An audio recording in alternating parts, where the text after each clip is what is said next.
सत श्री अकाल। मैं हाँ तुहाडा लखविंदर सिंह। अज असी फिर एक नवी वीडियो लैके हाजिर होए हाँ। मैं आप जी रूबरू वो वीडियो है किसी वीर का कमेंट आया सी कि वीर जी बब्बू मान दा जो एक उन्होंने शब्द गाया होया है तो खसमै मिलना, ਉਹਦੇ ਤੇ ਤੁਸੀਂ ਰਿਐਕਸ਼ਨ ਦਿਓ, ਉਸ ਸ਼ਬਦਾਂ ਦੇ ਸਾਨੂੰ ਅਰਥ ਸਮਝਾਓ। ਸੋ ਅੱਜ ਅਸੀਂ ਤੋ ਖਸਮੈ ਮਿਲਣਾ ਜੋ ਬੱਬੂ ਮਾਨ ਜੀ ਨੇ ਸ਼ਬਦ ਗਾਇਆ ਹੋਇਆ ਹੈ ਉਸ ਤੇ ਰਿਐਕਸ਼ਨ ਦੇਣ ਜਾ ਰਹੇ ਹਾਂ। ਆਓ ਸਮਝਣ ਦੀ ਕੋਸ਼ਿਸ਼ ਕਰੀਏ ਕਿ ਉਹਨਾਂ ਗੁਰਬਾਣੀ ਦੇ ਸ਼ਬਦਾਂ ਦੇ ਵਿੱਚ ਸਾਨੂੰ ਕੀ ਸਮਝਾਇਆ ਗਿਆ ਹੈ। ਆਓ ਨਾਲ ਦੀ ਨਾਲ ਅਸੀਂ ਵੀਡੀਓ ਦੇਖਦੇ ਹਾਂ ਤੇ ਨਾਲ ਦੀ ਨਾਲ ਉਹਨਾਂ ਸ਼ਬਦਾਂ ਦੇ ਅਰਥ ਕਰਦੇ ਹਾਂ। ਆਓ ਵੀਡੀਓ ਦੇਖਣਾ ਕਰੀਏ।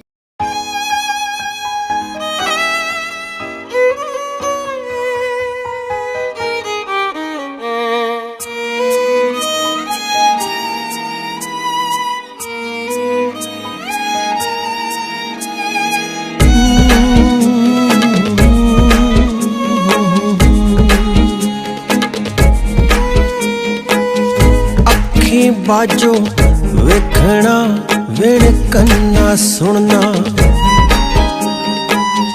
पैरा बाजो चलना विण हथा करना। अखी बाजो वेखना विण कन्ना सुनना, पैरा बाजो चलना विण हथा करना। जी बह बाजो बोलना यो जीवत मरना, जी बह बाजो बोलना यो जीवत मरना। नानक हुक्म पछाण के तौ खसमै मिलना, नानक हुक्म पछाण के तौ खसमै मिलना।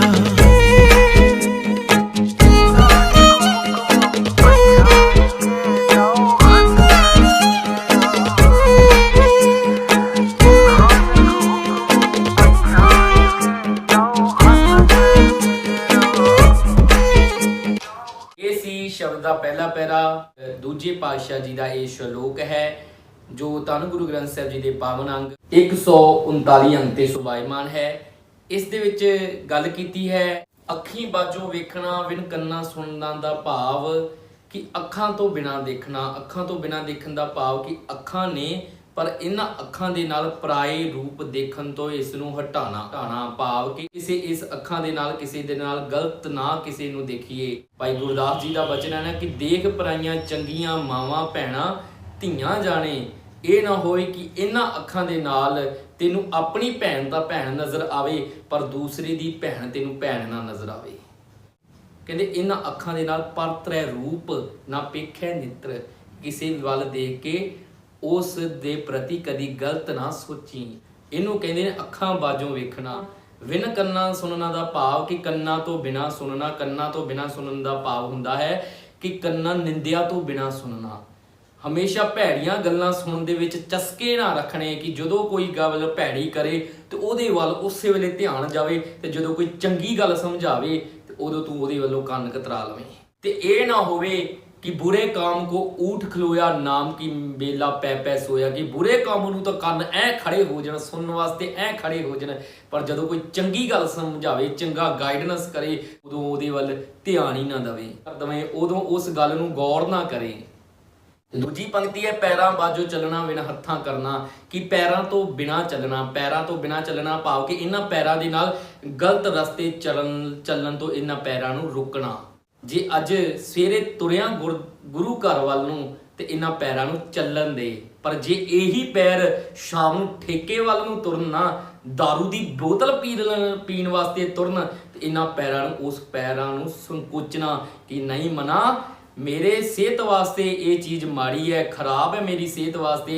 गुरु साहब जी समझाते हैं कि जित पीतै मत दूर होए बरलपणै विच आए, अपना पराया ना पछाणे खसमों धक्के खाए। कि जिहड़ी चीज़ पीण दे नाल तेरी मत विसर जावे, तैनूं ये ना पता लगे कि अपना ते पराया ना पछाण सके। जिहड़े नशे करन दे नाल तू अपना आप नूं खो बैठे ते इन्हां ओह जदों पैर उस ठेके वल जाण ते उन्हां पैरां नूं रोक के रखी।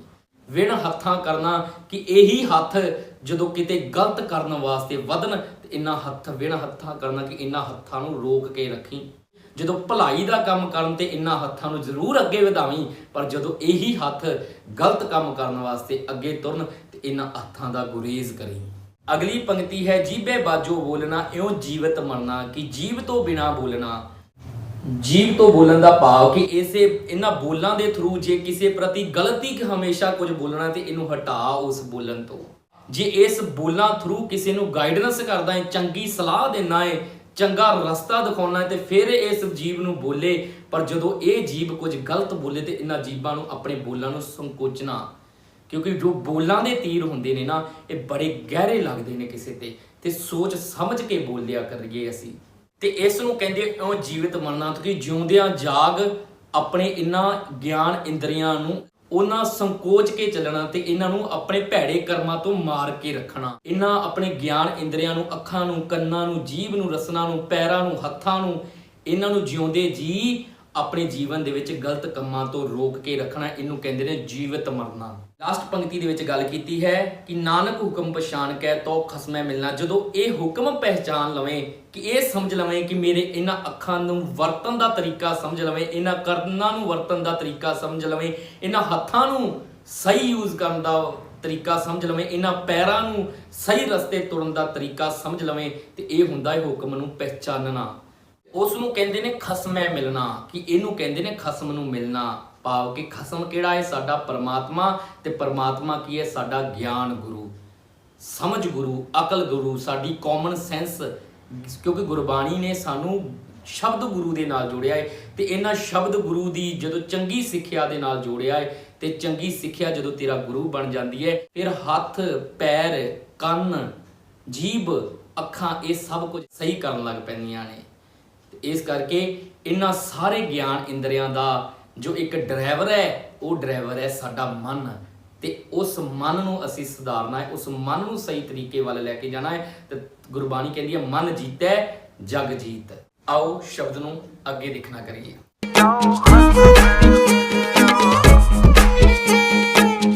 ਅੱਗੀ ਪਾਲਾ ਕੇ ਕਰੇ सूरज के ही रात, चांदिया नेरा के करे पौन पानी क्या जात। अग्गी पाला के करे सूरज के ही रात, चांदिया नेरा के करे पौन पानी क्या जात।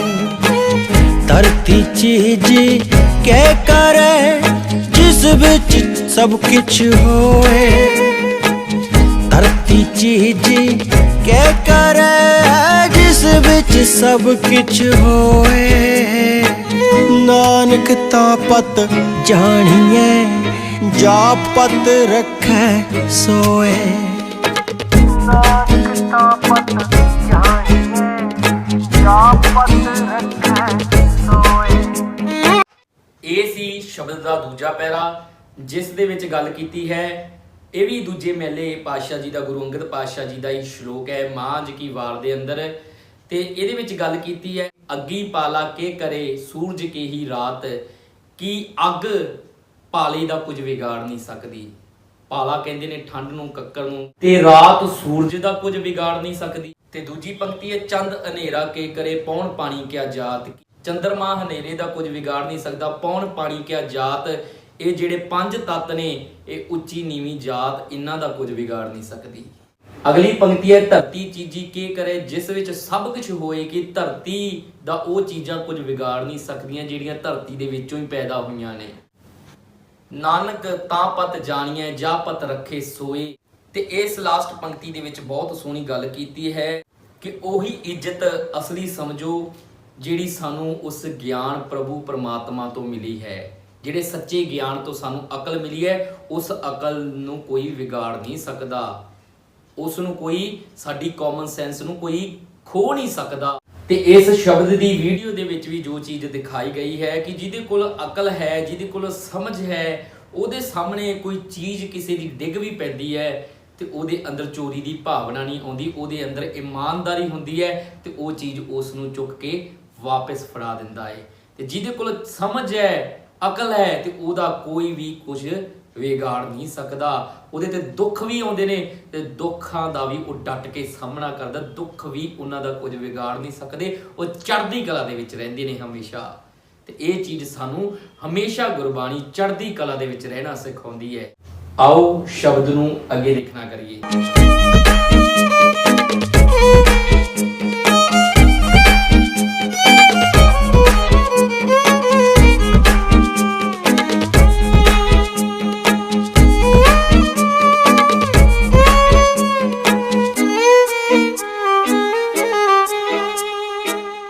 नाली आने दोस्ती कदे ना आवे रास, जेहा जाने ते हो वरते वेखो को नरजास। नाली आने दोस्ती कदे ना आवे रास, जेहा जाने ते हो वरते वेखो को नरजास। होए याना करे कम आन ना सके रास, होए याना करे कम आन ना सके रास। जे एक यद चंगी करे दूजी पीवे रास, जे एक यद चंगी करे दूजी पीवे रास। ਇਹ ਸੀ ਸ਼ਬਦ ਦਾ ਤੀਜਾ ਪੈਰਾ। ਇਸ ਦੇ ਵਿੱਚ ਇਹ ਵੀ ਦੂਜੇ ਮੇਲੇ ਦਾ ਸ਼ਲੋਕ ਹੈ ਗੁਰੂ ਅੰਗਦ ਪਾਤਸ਼ਾਹ ਜੀ ਦਾ, ਜੋ ਆਸਾ ਕੀ ਵਾਰ ਦੇ ਅੰਦਰ ਇਹ ਸ਼ਲੋਕ ਹੈ। ਇਸ ਦੇ ਵਿੱਚ ਸਤਿਗੁਰੂ ਜੀ ਸਮਝਾਉਂਦੇ ਨੇ ਕਿ ਜੇ ਕਿਸੇ ਅਣਜਾਣ ਬੰਦੇ ਨਾਲ ਦੋਸਤੀ ਲਾਈ ਜਾਵੇ ਤੇ ਉਹ ਕਦੇ ਸਿਰੇ ਨਹੀਂ ਚੜ੍ਹਦੀ ਦੋਸਤੀ। ਭਾਵ ਇੱਥੇ ਸਾਨੂੰ ਇਹ ਸਮਝਾਉਣਾ ਕੀਤਾ ਹੈ ਕਿ ਜੇ ਅਸੀਂ ਬੇਸਮਝੇ ਹੋ ਕੇ ਚੱਲਾਂਗੇ ਜ਼ਿੰਦਗੀ ਦੇ ਵਿੱਚ ਤੇ ਜ਼ਿੰਦਗੀ ਦੇ ਵਿੱਚ ਕਦੀ ਸਮਝ ਲੈ ਕੇ ਨਾ ਚੱਲਾਂਗੇ ਤੇ ਕਦੇ ਵੀ ਅਸੀਂ ਡੋਲ ਜਾਵਾਂਗੇ, ਔਖੀ ਘੜੀ ਦੇ ਵਿੱਚ ਡੋਲ ਜਾਵਾਂਗੇ। ਪਰ ਜਦੋਂ ਸਾਡੇ ਕੋਲ ਸੱਚਾ ਗਿਆਨ ਹੋਵੇਗਾ, ਸੱਚੀ ਅਕਲ ਹੋਵੇਗੀ, ਸੱਚੀ ਸਮਝ ਹੋਵੇਗੀ, ਸੱਚਾ ਗਿਆਨ, ਸੱਚਾ ਗੁਰੂ ਸਾਡੇ ਨਾਲ ਹੋਵੇਗਾ, ਕਾਮਨ ਸੈਂਸ ਬਣ ਕੇ ਸਾਡੇ ਨਾਲ ਖੜੇਗਾ ਤੇ ਉਹ ਸਾਡਾ ਸਿਰੇ ਕੰਮ ਲਗਾਵੇਗਾ। ਭਾਵ ਕਿ ਕੋਈ ਵੀ ਕੰਮ ਹੋਵੇ, ਅਕਲੀ ਸਾਹਿਬ ਸੇਵੀਏ, ਅਕਲੀ ਪਾਈਏ ਮਾਨ, ਅਕਲੀ ਪੜ੍ਹ ਕੇ ਬੂਝੀਏ, ਅਕਲੀ ਕੀਚੇ ਦਾਨ। ਕਹਿੰਦੇ ਜਿਨ੍ਹਾਂ ਕੋਲ ਅਕਲ ਹੈ ਨਾ, ਜਿਹੜੇ ਅਣਜਾਣ ਨਹੀਂ ਨੇ, ਜਿਹੜੇ ਬੇਸਮਝ ਨਹੀਂ ਨੇ, ਤੇ ਉਹ ਕਹਿੰਦੇ ਅਕਲ ਦੇ ਨਾਲ ਕੰਮ ਕਰਦੇ ਨੇ, ਆਪਣੀ ਕਾਮਨ ਸੈਂਸ ਦੇ ਨਾਲ ਕੰਮ ਕਰਦੇ ਨੇ ਤੇ ਫਿਰ ਮਿਹਨਤ ਮੁਸ਼ੱਕਤ ਉਹਨਾਂ ਦੀ ਪੂਰੀ ਹੁੰਦੀ ਹੈ ਤੇ ਜੋ ਫਿਰ ਉਹਨਾਂ ਦਾ ਰਿਜ਼ਲਟ ਆਉਂਦਾ ਉਸ ਨੂੰ ਐਕਸੈਪਟ ਕਰਕੇ ਤੇ ਚੜ੍ਹਦੀ ਕਲਾ ਦੇ ਵਿੱਚ ਰਹਿ ਕੇ ਜਿਉਂਦੇ ਨੇ। ਅਗਲੀ ਪੰਕਤੀ ਹੈ, ਜਿਹਾ ਜਾਣੇ ਤੇਹੋ ਵਰਤੇ ਵੇਖੋ ਕੋ ਨਿਰਜਾਸ। ਕਿ ਜਿਹੋ ਜਿਹੇ ਉਸ ਕੋਲ ਸਮਝ ਹੁੰਦੀ ਹੈ ਉਹ ਉਹੋ ਜਿਹਾ ਹੀ ਡਿਸੀਜਨ ਲੈਂਦਾ ਹੈ, ਉਹ ਜੀ ਆਪਣੇ ਜੀਵਨ ਦੇ ਵਿੱਚ ਕਰਮ ਕਰਦਾ ਹੈ। ਤੇ ਇਸ ਕਰਕੇ ਸਾਡੇ ਕੋਲ ਹਮੇਸ਼ਾ ਸੱਚਾ ਗਿਆਨ ਜੋ ਗੁਰੂ ਗ੍ਰੰਥ ਸਾਹਿਬ ਜੀ ਨੇ ਸਾਨੂੰ ਬਖਸ਼ਿਸ਼ ਕੀਤਾ ਹੈ, ਜੋ ਉਸ ਸਮੁੱਚੀ ਕਾਇਨਾਤ ਦੇ ਵਿੱਚ ਸਾਨੂੰ ਸਮਝ ਲੈਣ ਵਾਸਤੇ ਉਸ ਵੱਡੇ ਪਰਮਾਤਮਾ ਜੋ ਸਾਰੀ ਕੁਦਰਤ ਦੇ ਵਿੱਚ ਰਮਿਆ ਹੋਇਆ ਹੈ, ਜੋ ਬਲਿਹਾਰੀ ਕੁਦਰਤ ਵਸਿਆ ਦੇ ਵਿੱਚ ਹੈ, ਉਹਦੇ ਵਿੱਚੋਂ ਸਮਝ ਲੈ ਕੇ ਅਸੀਂ ਆਪਣੀ ਕਾਮਨ ਸੈਂਸ ਮੁਤਾਬਕ ਚੱਲਣਾ ਹੈ, ਸਮਝ ਲੈ ਕੇ ਚੱਲਣੀ ਹੈ। ਤੇ ਅਗਲੀ ਗੱਲ ਕੀਤੀ ਹੈ, ਵਸਤੂ ਅੰਦਰ ਵਸਤ ਸਮਾਵੇ ਦੂਜੀ ਹੋਵੇ ਪਾਸ। ਕਿ ਜੇ ਗਿਆਨ ਲੈਣਾ ਚਾਹੁੰਦਾ ਹੋਵੇ ਤੇ ਤਾਂ ਹੀ ਉਹ ਸਮਝ ਸਕਦਾ ਹੈ। ਜੇ ਆਪਣੇ ਅੰਦਰੋਂ ਮਨ ਮਤ ਨੂੰ ਕੱਢਣਾ ਹੀ ਨਾ ਚਾਹੁੰਦਾ ਹੋਵੇ ਤੇ ਉੱਥੇ ਗੁਰੂ ਗ੍ਰੰਥ ਸਾਹਿਬ ਜੀ ਸਮਝਾਉਂਦੇ ਨੇ ਕਿ ਕਬੀਰ ਸਾਚਾ ਸਤਿਗੁਰ ਕਿਆ ਕਰੇ, ਜਿਉ ਸਿੱਖਾਂ ਮੈਂ ਚੂਕ, ਅੰਧੇ ਏਕ ਨਾ ਲੱਗ ਗਈ, ਜਿਉ ਬਾਂਸ ਵਜਾਈਏ ਫੂਕ। ਕਿ ਫਿਰ ਉਹਨਾਂ ਦਾ ਇਹ ਹੋ ਜਾਂਦਾ ਕਿ ਜਿਵੇਂ ਬਾਂਸ ਦੇ ਵਿੱਚ ਫੂਕ ਮਾਰਨਾ, ਕਿ ਕੋਈ ਗਿਆਨ ਦੀਆਂ ਗੱਲਾਂ ਦੱਸਦਾ ਹੈ, ਸਮਝ ਦਿੰਦਾ ਹੈ ਸਾਨੂੰ, ਪਰ ਉਹ ਲੈ ਕੇ ਨਹੀਂ ਰਾਜੀ, ਉਹ ਸਮਝ ਕੇ ਨਹੀਂ ਰਾਜੀ। ਉੱਥੇ ਕਹਿੰਦੇ ਨੇ ਸੱਚਾ ਗੁਰੂ ਵੀ ਕੀ ਕਰੇਗਾ, ਸੱਚਾ ਗਿਆਨ ਵੀ ਕੀ ਕਰੇਗਾ, ਜਿੱਥੇ ਕੋਈ ਸਮਝ ਲੈਣ ਵਾਸਤੇ ਤਿਆਰ ਨਾ ਹੋਵੇ, ਜਿੱਥੇ ਅਣਜਾਣ ਬੰਦਾ ਬੈਠਾ ਹੋਵੇ। ਤੇ ਅਗਲੀ ਪੰਕਤੀ ਦੇ ਵਿੱਚ ਗੱਲ ਕੀਤੀ ਹੈ, ਸਾਹਿਬ ਸੇਤੀ ਹੁਕਮ ਨਾ ਚੱਲੇ ਕਹੀਂ ਬਣੇ ਅਰਦਾਸ। ਕਿ ਸਾਹਿਬ ਦੇ ਨਾਲ ਉਸ ਸੱਚੇ ਗਿਆਨ ਦੇ ਅੱਗੇ ਹੁਕਮ ਨਹੀਂ ਚੱਲਦਾ, ਉਹਦੇ ਅੱਗੇ ਤਾਂ ਨਿਮਰਤਾ ਚੱਲਦੀ ਹੈ। ਜੇ ਤੈਨੂੰ ਕੋਲ ਕੋਈ ਸੱਚਾ ਗਿਆਨ, ਤੈਨੂੰ ਕੋਈ ਚੰਗੀ ਗੱਲ ਸੁਣਾਉਂਦਾ ਹੈ ਨਾ, ਤੇ ਉਹਦੇ ਵੱਲੋਂ ਮੂੰਹ ਨਾ ਮੋੜਿਆ ਕਰ, ਉਹਨੂੰ ਨਿਮਰਤਾ ਰੱਖ ਕੇ ਐਕਸੈਪਟ ਕਰਨਾ ਸਿੱਖਿਆ ਕਰ, ਉਹਨੂੰ ਆਪਣੇ ਜੀਵਨ ਦੇ ਵਿੱਚ ਢਾਲਣਾ ਸਿੱਖਿਆ ਕਰ। ਕਿ ਇਹ ਨਾ ਹੋਵੇ ਕਿ ਕੋਈ ਚੰਗੀ ਗੱਲ ਦੱਸੇ ਤੇ ਉਹਨੂੰ ਉਲਟਾ ਹੁਕਮ ਸੁਣਾਵੇ ਕਿ ਤੂੰ ਵੱਡਾ ਆ ਗਿਆ ਸਿਆਣਾ, ਤੂੰ ਵੱਡਾ ਆ ਗਿਆ ਦੱਸਣ ਵਾਲਾ। ਜੇ ਚੰਗੀ ਗੱਲ ਕੋਈ ਦੱਸਦਾ ਏ ਤੇ ਉਹਨੂੰ ਨਿਮਰਤਾ ਦੇ ਨਾਲ ਸਮਝਣਾ ਸਿੱਖੀਏ। ਅਗਲਾ ਸ਼ਲੋਕ ਇਹ ਹੈ, ਉਹ ਵੀ ਦੂਜੇ ਮਹਿਲੇ ਪਾਤਸ਼ਾਹ ਜੀ ਦਾ ਸ਼ਲੋਕ ਹੈ। ਓਏ ਇਆਣਾ ਕਰੇ ਕੰਮ ਆਨ ਨਾ ਸਕੈ ਰਾਸ, ਜੇ ਇੱਕ ਅੱਧ ਚੰਗੀ ਕਰੇ ਦੂਜੀ ਪੀਵੇ ਰਸ। ਕਹਿੰਦੇ ਜੇ ਅਣਜਾਣ ਬੰਦਾ ਨਾ, ਬੇਸਮਝ ਬੰਦਾ ਹੈ ਜਿਹੜਾ ਜੀਵਨ ਦੇ ਵਿੱਚ ਚੰਗੀ ਸਮਝ ਸੂਝ ਲੈ ਕੇ ਨਹੀਂ ਚੱਲਦਾ, ਬੰਦਾ ਕੋਈ ਕੰਮ ਕਰਨ ਲੱਗ ਵੀ ਜਾਵੇ ਤੇ ਉਹ ਕੰਮ ਕਰਨ ਤਾਂ ਲੱਗ ਜਾਂਦਾ ਹੈ, ਪਰ ਬੇਸਮਝ ਹੋਣ ਕਰਕੇ ਉਹ ਉੱਥੇ ਡੋਲ ਜਾਂਦਾ ਹੈ, ਉੱਥੇ ਉਹ ਥਿੜਕ ਜਾਂਦਾ ਹੈ। ਤੇ ਇਸੇ ਤਰ੍ਹਾਂ ਹੀ ਸਾਡੇ ਜੀਵਨ ਦੇ ਵਿੱਚ ਹੁੰਦਾ ਨਾ, ਜਦੋਂ ਵੱਡੀਆਂ ਵੱਡੀਆਂ ਮੁਸੀਬਤਾਂ ਆਉਂਦੀਆਂ ਨੇ ਸਾਡੇ ਵਿੱਚ, ਜਦੋਂ ਸਾਡੇ ਘਰ ਦੇ ਵਿੱਚ ਕਿਸੇ ਦੀ ਡੈਥ ਹੋ ਜਾਂਦੀ ਹੈ ਤੇ ਬੰਦਾ ਰੋਣ ਪਿੱਟਣ ਲੱਗ ਜਾਂਦਾ ਹੈ। ਉਹਦੇ ਕੋਲ ਉਹ ਸਮਝ ਨਹੀਂ ਹੁੰਦੀ ਜਿਹੜੀ ਉਹਨੂੰ ਚੜ੍ਹਦੀ ਕਲਾ ਦੇ ਵਿੱਚ ਰਹਿ ਕੇ ਦਿਖਾਵੇ। ਤੇ ਕਹਿੰਦੇ ਉਹ ਬੰਦਾ ਜੇ ਇੱਕ ਅੱਧ ਚੰਗੀ ਕਰੇ ਦੂਜੀ ਪੀਵੇ ਰਸ, ਕਿ ਜੇ ਇੱਕ ਅੱਧਾ ਕੰਮ ਕੋਈ ਚੰਗਾ ਕਰ ਵੀ ਲੈਂਦਾ ਏ ਤੇ ਦੂਜਾ ਕੰਮ ਮਾੜਾ ਕਰ ਦਿੰਦਾ ਹੈ। ਜੇ ਚੰਗਾ ਕਰ ਲੈਂਦਾ ਤੇ ਦੂਜਾ ਉਹਦੇ ਕੋਲ ਮਾੜਾ ਹੋ ਜਾਂਦਾ ਹੈ। ਇਸ ਕਰਕੇ ਹਮੇਸ਼ਾ ਹੀ ਇਹੋ ਜਿਹੀ ਸਾਡੇ ਅੰਦਰ ਸਮਝ ਹੋਵੇ, ਕਿਉਂਕਿ ਗੁਰਬਾਣੀ ਨੇ ਸਾਨੂੰ ਸੱਚੇ ਗਿਆਨ ਗੁਰੂ ਦੇ ਨਾਲ ਜੋੜਿਆ ਹੈ ਤੇ ਉਹ ਗਿਆਨ ਗੁਰੂ ਸਾਨੂੰ ਸਮਝ ਦਿੰਦਾ, ਸਾਨੂੰ ਅਕਲ ਦਿੰਦਾ ਏ। ਇੱਕ ਬਾਬੇ ਨਾਨਕ ਦੀ ਫੋਟੋ ਜਿਹੜੀ ਬਣੀ ਹੋਈ ਹੈ, ਉਹਦਾ ਹੱਥ ਐਵੇਂ ਹੈ ਤੇ ਉਸ ਫੋਟੋ ਸਾਹਮਣੇ ਜਿਹੜਾ ਸਵੇਰੇ ਉੱਠ ਕੇ ਕੋਈ ਧੂਫ ਬੱਤੀ ਕਰਦਾ ਏ, ਉਹਦੀ ਫੋਟੋ ਦਾ ਹੱਥ ਫਿਰ ਵੀ ਐਵੇਂ ਰਹਿੰਦਾ ਏ। ਤੇ ਜੇ ਉਹੀ ਬੰਦਾ ਸ਼ਾਮ ਨੂੰ ਉਸ ਫੋਟੋ ਸਾਹਮਣੇ ਡਰਿੰਕ ਖੋਲ ਕੇ ਬਹਿ ਜਾਂਦਾ ਏ, ਸ਼ਰਾਬ ਪੀਣ ਲੱਗ ਜਾਂਦਾ, ਉਸ ਫੋਟੋ ਦਾ ਹੱਥ ਫਿਰ ਵੀ ਐਵੇਂ ਰਹਿੰਦਾ ਏ। ਇਹਦਾ ਮਤਲਬ ਕਿ ਸਾਨੂੰ ਫੋਟੋ ਕੁਝ ਸਮਝਾਉਂਦੀ ਨਹੀਂ, ਤੇ ਇਸ ਕਰਕੇ ਗੁਰਬਾਣੀ ਨੇ ਸਾਨੂੰ, ਗੁਰੂ ਗ੍ਰੰਥ ਸਾਹਿਬ ਜੀ ਸਾਨੂੰ ਫੋਟੋਆਂ ਦੇ ਨਾਲ ਨਹੀਂ ਜੋੜਦੇ। ਸਾਡਾ ਗੁਰੂ ਹੈ ਸ਼ਬਦ ਗੁਰੂ। ਉਸ ਫੋਟੋ ਦੀ ਜਗ੍ਹਾ ਤੇ ਜੇ ਸ਼ਬਦ ਲੱਗਾ ਹੋਵੇ ਜਿਸ ਦੇ ਵਿੱਚ ਸਮਝਾਇਆ ਹੋਵੇ ਕਿ ਜਿਤ ਪੀਤੈ ਮਤ ਦੂਰ ਹੋਏ, ਕਿ ਆਹ ਚੀਜ਼ ਨਾ ਪੀ, ਬੰਦਾ ਦੇਖ ਕੇ ਪੜ੍ਹ ਕੇ ਸਮਝ ਲੈਂਦਾ ਹੈ ਕਿ ਯਾਰ ਮੇਰਾ ਗੁਰੂ ਮੈਨੂੰ ਮਨਾ ਕਰਦਾ ਹੈ। ਸੋ ਇਸ ਕਰਕੇ ਸਾਡਾ ਗੁਰੂ ਹੈ ਸ਼ਬਦ ਗੁਰੂ, ਸਾਡਾ ਕੋਈ ਫੋਟੋ ਗੁਰੂ ਨਹੀਂ ਹੈ। ਆਓ ਸ਼ਬਦ ਨੂੰ ਅੱਗੇ ਦੇਖਣਾ ਕਰੀਏ।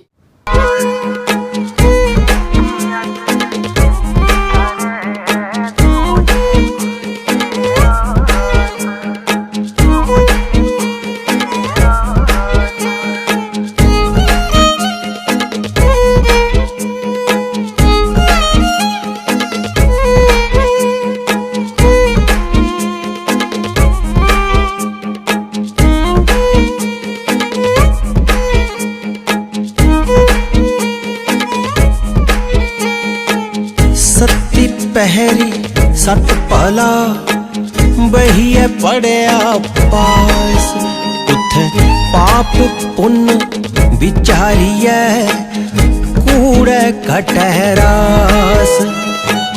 सती पहरी सत भला बहिए पढ़िया पास, उथे पाप पुन विचारिए कूड़े घटहरास। उथे खोटे सटिया खरे की जैसाबास, उथे खोटे सटिया खरे की जैसाबास। बोलन फादल नानका दुख सुख खसमै पास, बोलन फादल नानका दुख सुख खसमै पास।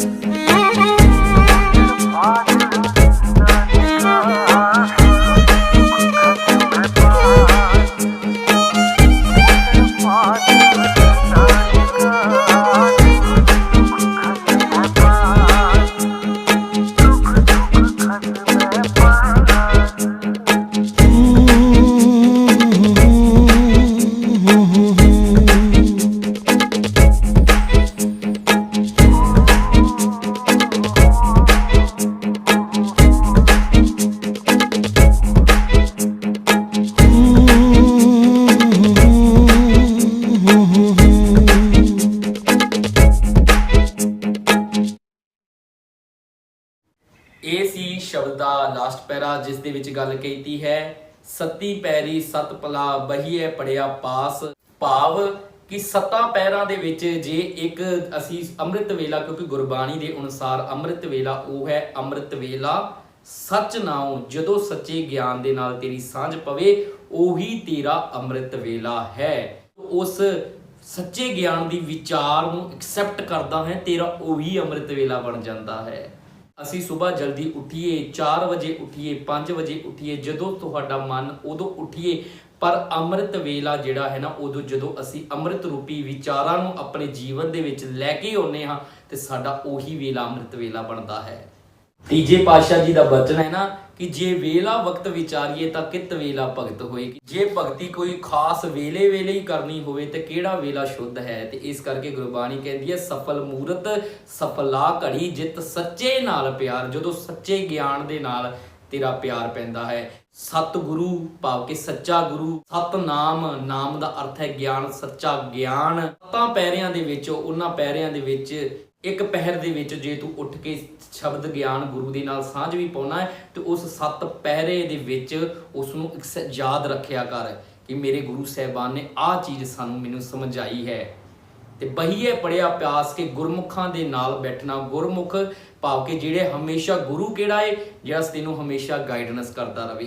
ਤੇ ਉਹ ਗਾਈਡੈਂਸ ਤੇਰੀ ਮਾਂ ਵੱਲੋਂ ਵੀ ਤੈਨੂੰ ਹੋ ਸਕਦਾ ਹੈ ਗਾਈਡੈਂਸ, ਉਹ ਗਾਈਡੈਂਸ ਤੇਰਾ ਪਿਤਾ ਵੀ ਤੈਨੂੰ ਕਰ ਸਕਦਾ ਹੈ, ਉਹ ਗਾਈਡੈਂਸ ਤੇਰਾ ਟੀਚਰ ਵੀ ਤੈਨੂੰ ਕਰ ਸਕਦਾ ਹੈ, ਉਹ ਗਾਈਡੈਂਸ ਤੈਨੂੰ ਆ ਕਾਇਨਾਤ ਕੁਦਰਤ ਵੀ ਕਰ ਸਕਦੀ ਹੈ। ਡਿੱਗਦਾ ਪੱਤਾ ਵੀ ਤੈਨੂੰ ਗਾਈਡੈਂਸ ਕਰਦਾ ਹੈ, ਰੁਕੀ ਹੋਈ ਘੜੀ ਵੀ ਤੈਨੂੰ ਗਾਈਡੈਂਸ ਕਰਦੀ ਹੈ। ਜੇ ਗਿਆਨ ਲੈਣਾ ਹੋਵੇ ਤੇ ਕਹਿੰਦੇ ਉਹਨਾਂ ਗੁਰਮੁਖਾਂ ਦੇ ਕੋਲ ਬੈਠ ਜਿਹੜੇ ਤੈਨੂੰ ਸੰਗੀ ਤਰ੍ਹਾਂ ਸਮਝਾਉਂਦੇ ਨੇ। ਗਿਆਨ ਜਿਹਦੇ ਜੀਵਨ ਦੇ ਵਿੱਚੋਂ ਹਮੇਸ਼ਾ ਨਿਕਲੇ, ਉਹਦੇ ਕੋਲ ਹਮੇਸ਼ਾ ਚੰਗੀ ਸਿੱਖਿਆ ਲੈਣ ਦੀ ਕੋਸ਼ਿਸ਼ ਕਰਿਆ ਕਰ। ਤੇ ਇਸ ਕਰਕੇ ਸਾਡਾ ਅਸਲ ਗੁਰੂ ਸੱਚਾ ਗਿਆਨ ਗੁਰੂ ਹੈ।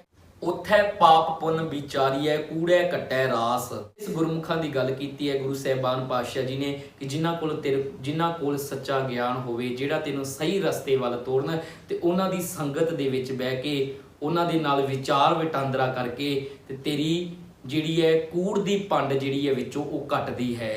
ਕਿ ਜਿਹੜੀ ਤੇਰੀ ਜ਼ਿੰਦਗੀ ਦੇ ਵਿੱਚ ਝੂਠ ਦੀ ਪੰਡ ਹੈ ਨਾ, ਜਿਹੜੇ ਤੇਰੇ ਔਗਣ ਨੇ ਉਹ ਕੱਟਦੇ ਨੇ। ਜਦੋਂ ਕੋਈ ਸਾਨੂੰ ਸਮਝ ਦਿੰਦਾ ਹੋਵੇ ਨਾ, ਤੇ ਜਦੋਂ ਸਾਨੂੰ ਪਤਾ ਲੱਗ ਜੇ ਨਾ ਕਿ ਮੈਂ ਇੱਥੇ ਗਲਤੀਆਂ ਕਰਦਾ, ਤੇ ਚੰਗੀ ਸੰਗਤ ਦੇ ਵਿੱਚੋਂ ਸਾਨੂੰ ਸਾਡੀਆਂ ਗਲਤੀਆਂ ਜਦੋਂ ਨੋਟ ਹੋ ਜਾਂਦੀਆਂ ਨਾ ਤੇ ਉਹ ਗਲਤੀਆਂ ਨੋਟ ਅਸੀਂ ਆਪਣੇ ਆਪ ਖੁਦ ਕਰਨੀਆਂ ਨੇ। ਤੇ ਜਦੋਂ ਉਹ ਗਲਤੀਆਂ ਨੋਟ ਹੁੰਦੀਆਂ ਤੇ ਕਹਿੰਦੇ ਉਹ ਗਲਤੀਆਂ ਨੋਟ ਕਰਕੇ, ਉਹਨਾਂ ਗਲਤੀਆਂ ਨੂੰ ਨੋਟ ਕਰਕੇ ਉਸ ਗਲਤੀਆਂ ਨੂੰ ਫੇਰ ਨਾ ਦੁਹਰਾਵੇਂਗਾ, ਨਾ ਰਿਪੀਟ ਕਰੇਗਾ, ਉਦੋਂ ਤੇਰੀ ਇਹ ਝੂਠ ਦੀ ਪੂੰਜੀ ਉਹਨਾਂ ਵਿੱਚੋਂ ਘਟਦੀ ਹੈ। ਇਸ ਕਰਕੇ ਸਾਧ ਸੰਗਤ ਭਾਵ ਕਿ ਸਾਧੇ ਹੋਏ ਜਨਾਂ ਦੀ ਸੰਗਤ, ਜਿਨ੍ਹਾਂ ਨੇ ਆਪਣੇ ਜੀਵਨ ਦੇ ਵਿੱਚ ਸਾਧਿਆ ਹੋਇਆ ਹੈ, ਜਿਨ੍ਹਾਂ ਕੋਲ ਇਮਾਨਦਾਰੀ ਹੈ, ਜਿਨ੍ਹਾਂ ਕੋਲ ਸਹਿਨਸ਼ੀਲਤਾ ਹੈ, ਜਿਨ੍ਹਾਂ ਕੋਲ ਸਬਰ ਹੈ, ਸੰਤੋਖ ਹੈ, ਜਿਨ੍ਹਾਂ ਨੇ ਆਪਣੇ ਜੀਵਨ ਦੇ ਵਿੱਚ ਸਾਧਿਆ ਹੋਇਆ ਹੈ। ਅੱਜ ਵੀ ਅਸੀਂ ਆਪਣੇ ਬੱਚੇ ਨੂੰ ਕੁਝ ਸਿਖਾਉਣਾ ਹੋਵੇ, ਕੋਈ ਕੰਮ ਸਿਖਾਉਣਾ ਹੋਵੇ, ਤੇ ਅਸੀਂ ਉਹ ਉਸਤਾਦ ਲੱਭਦੇ ਹਾਂ ਜਿਹੜਾ ਉਸਤਾਦ ਚੰਗੀ ਤਰ੍ਹਾਂ ਉਸ ਚੀਜ਼ ਨੂੰ ਜਾਣਦਾ ਹੋਵੇ, ਜਿਹਨੇ ਆਪਣੇ ਜੀਵਨ ਦੇ ਵਿੱਚ ਚੰਗੀ ਤਰ੍ਹਾਂ ਸਾਧਿਆ ਹੋਵੇ। ਅਸੀਂ ਚਾਹੁੰਦੇ ਕਿ ਇਹਦੇ ਕੋਲ ਸਿੱਖ, ਇਹ ਤੈਨੂੰ ਚੰਗੀ ਤਰ੍ਹਾਂ ਸਿਖਾਏਗਾ ਕਿਉਂਕਿ ਇਹਨੇ ਜੀਵਨ ਦੇ ਵਿੱਚ ਸਾਧਿਆ ਹੋਇਆ ਹੈ। ਇਸ ਕਰਕੇ ਸਾਧ ਸੰਗਤ ਦਾ ਭਾਵ ਹੈ ਸਾਧੇ ਹੋਏ ਜਨਾਂ ਦੀ ਸੰਗਤ, ਜਿਨ੍ਹਾਂ ਨੇ ਇਮਾਨਦਾਰੀ ਨੂੰ ਸਾਧਿਆ, ਜਿਨ੍ਹਾਂ ਨੇ ਸੰਤੋਖ ਸਬਰ ਨੂੰ ਸਾਧਿਆ ਹੋਇਆ। ਉਹੀ ਸੱਚੇ ਗਿਆਨ ਦੀ ਸੰਗਤ ਜਿਹੜੀ ਉੱਥੇ ਖੋਟੇ ਸੱਟੀਆਂ, ਜਿਨ੍ਹਾਂ ਦੇ ਵਿੱਚ ਤੂੰ ਆਪਣੀਆਂ ਭੈੜੀਆਂ ਆਦਤਾਂ ਛੱਡ ਆਵੇਂ, ਭੈੜੇ ਕਰਮ ਕਰਨੇ ਜਿਨ੍ਹਾਂ ਤੋਂ ਸੁਣ ਕੇ ਛੱਡ ਆਵੇਂ, ਖਰੇ ਕੀਚੇ ਸ਼ਾਬਾਸ਼। ਤੇ ਜਿਹੜੇ ਜੀਵਨ ਦੇ ਵਿੱਚ ਤੇਰੇ ਕੁਆਲਿਟੀ ਪੈਦਾ ਕਰਨਾ, ਜਿਹੜੇ ਜੀਵਨ ਦੇ ਵਿੱਚ ਤੈਨੂੰ ਮੋਟੀਵੇਸ਼ਨਲ ਕਰਨ, ਜਿਹੜੇ ਜੀਵਨ ਦੇ ਵਿੱਚ ਤੈਨੂੰ ਚੜ੍ਹਦੀ ਕਲਾ ਦਾ ਉਪਦੇਸ਼ ਦੇਣ, ਜਿਹੜਾ ਤੈਨੂੰ ਹਮੇਸ਼ਾ ਹੀ ਹੱਸਦਾ ਵਸਦਾ ਰੱਖਣ। ਤੇ ਬੋਲਣ ਫਾਦਰ ਨਾਨਕਾ ਦੁੱਖ ਸੁੱਖ ਖਸਮੇ ਪਾਸ। ਉਸ ਸੰਗਤ ਦੇ ਵਿੱਚ ਤੈਨੂੰ ਇਹ ਸਮਝ ਪੈ ਜਾਂਦੀ ਹੈ ਕਿ ਕੋਈ ਵੀ ਦੁੱਖ ਆਵੇ ਉਹਦਾ ਗਿਲਾ ਨਹੀਂ ਕਰਨਾ। ਸਤਿਗੁਰ ਹੋਏ ਦਿਆਲ ਤਾਂ ਦੁੱਖ ਨਾ ਜਾਣੀਏ, ਸਤਿਗੁਰ ਹੋਏ ਦਿਆਲ ਤਾਂ ਹਰ ਰੰਗ ਮਾਣੀਏ। ਜਦੋਂ ਸੱਚਾ ਗਿਆਨ, ਸੱਚਾ ਗੁਰੂ ਤੇਰੇ ਤੇ ਦਿਆਲ ਹੋ ਜਾਵੇ, ਤੇਰੇ ਜੀਵਨ ਦੇ ਵਿੱਚ ਆ ਜਾਵੇ ਨਾ, ਤੇ ਦੁੱਖ ਵੱਡੇ ਵੱਡੇ ਚੜ੍ਹ ਕੇ ਆਉਣਗੇ, ਪਰ ਉਹਨਾਂ ਦੁੱਖਾਂ ਨੂੰ ਤੂੰ ਦੁੱਖ ਨਹੀਂ ਮੰਨੇਗਾ, ਫਿਰ ਵੀ ਚੜ੍ਹਦੀ ਕਲਾ ਦੇ ਵਿੱਚ ਰਵੇਂਗਾ। ਤੇ ਕਿਹੜੇ ਗੁਰੂ ਸਾਹਿਬਾਨ ਨੇ ਜਿਨ੍ਹਾਂ ਤੇ ਦੁੱਖ ਨਹੀਂ ਆਇਆ? ਹਰ ਕਿਸੇ ਗੁਰੂ ਸਾਹਿਬਾਨ ਤੇ ਦੁੱਖ ਆਇਆ, ਪਰ ਉਹਨਾਂ ਨੇ ਦੁੱਖਾਂ ਦਾ ਸਾਹਮਣਾ ਕੀਤਾ, ਚੜ੍ਹਦੀ ਕਲਾ ਦੇ ਵਿੱਚ ਰਹਿਣਾ ਸਿਖਾਇਆ ਸਾਨੂੰ। ਉਹ ਗੁਰੂ ਗੋਬਿੰਦ ਸਿੰਘ ਪਾਤਸ਼ਾਹ ਜੀ, ਜਿਨ੍ਹਾਂ ਤੇ ਛੋਟੀ ਉਮਰ ਪੌਣੇ 9 ਸਾਲ ਦੀ ਉਮਰ ਸੀ, ਤੇ ਪਿਤਾ ਦਾ ਸੀਸ ਧੜ ਤੋਂ ਵੱਖ ਹੋ ਕੇ ਆਉਣਾ ਕਿੱਡਾ ਵੱਡਾ ਦੁੱਖ ਹੈ। ਉਹ ਅਨੰਦਪੁਰ ਦਾ ਕਿਲ੍ਹਾ ਛੱਡਣਾ, ਜਦੋਂ ਪਤਾ ਹੈ ਕਿ ਮੈਂ ਆਪਣਾ, ਅੱਜ ਵੀ ਸਾਡਾ ਆਪਣਾ ਘਰ ਹੋਵੇ ਨਾ, ਤੇ ਜਿਸ ਘਰ ਦੇ ਅਸੀਂ ਵਸਨੀਕ ਹੋਈਏ, ਰਹਿੰਦੇ ਹੋਈਏ, ਤੇ ਉਹਨੂੰ ਛੱਡ ਕੇ ਜਾਣਾ ਪਵੇ ਤੇ ਕਿੱਡਾ ਵੱਡਾ ਦੁੱਖ ਹੁੰਦਾ ਹੈ। ਆਪਣਾ ਬਣਿਆ ਬਣਾਇਆ ਕੀਮਤੀ ਮਕਾਨ, ਕੀਮਤੀ ਸਮਾਨ ਛੱਡ ਕੇ ਜਾਣਾ। ਤੇ ਉਹ ਗੁਰੂ ਗੋਬਿੰਦ ਪਾਤਸ਼ਾਹ ਜੀ ਤੇ ਉਹ ਅਨੰਦਪੁਰ ਦਾ ਕਿਲ੍ਹਾ ਛੱਡਣ ਦਾ ਦੁੱਖ ਵੀ ਆਇਆ, ਪਰ ਦੁੱਖ ਹੱਸ ਕੇ ਚੱਲੇ। 2 ਪੁੱਤਰ ਸਾਹਮਣੇ, ਅੱਖਾਂ ਦੇ ਸਾਹਮਣੇ ਸ਼ਹੀਦ ਹੋਏ, ਪਰ ਹੱਸ ਕੇ ਦੁੱਖ ਨੂੰ ਚੱਲੇ। 2 ਪੁੱਤਰਾਂ ਦਾ ਸਰਹੰਦ ਤੋਂ ਫਿਰ ਸੁਨੇਹਾ ਮਿਲਦਾ ਏ बड़ा सोहना किसी कवि ने लिखिया है कि सरहद तो सुनेहा आया लाल टुर गए ने, नौ निहाल टुर गए ने, सूबे ने कंधां दे विच नपीड़ दिते ने, कोमल शरीर कंधां दे विच चीर दिते ने।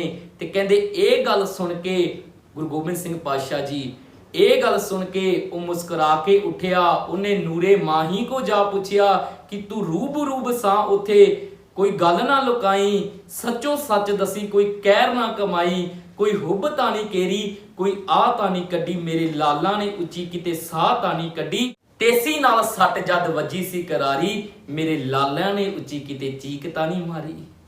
कि जद मेरे लाला नूं नीहां दे विच चनाया जा रहा सी, जदों वो जलाद इट भन्नण दी बजाए मेरे लाला दियां चपड़ियां भन्नदे सी ते मेरे लाला ने उदों चीक त नहीं मारी। उस नूरे माही ने कहा कि पातशाह जी जिवें तुसीं दलेर हो, जिवें तुहानूं गुरती दित्ती होई है उस दादे परदादियां दी, उसे तरह तुहाडी दित्ती होई गुरती ने अज उस तुहाडे पुत्तरां नूं चढ़दी कला दे विच रखिया।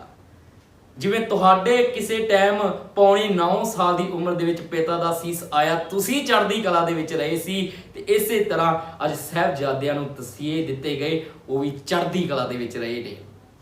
ते इस करके गुरबाणी कदी भी किसी धार्मिक स्थान ते जाके ये ना कहा करिए कि साडे ते दुख ना आवे, ये कहा करिए कि परमात्मा सानू इन्नी समझ दे, इन्नी अकल दे, इन्नी सूझ दे कि सानू दुखां दे नाल लड़ना आ जावे, सानू मुसीबतां दे विच खड़ना आ जावे।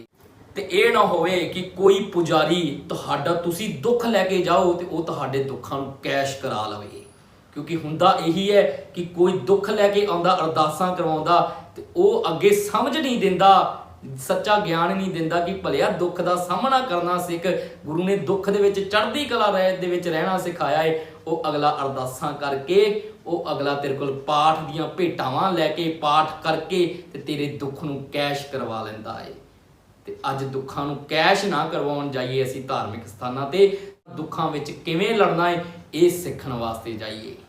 सो ये सी इस शब्द का सार।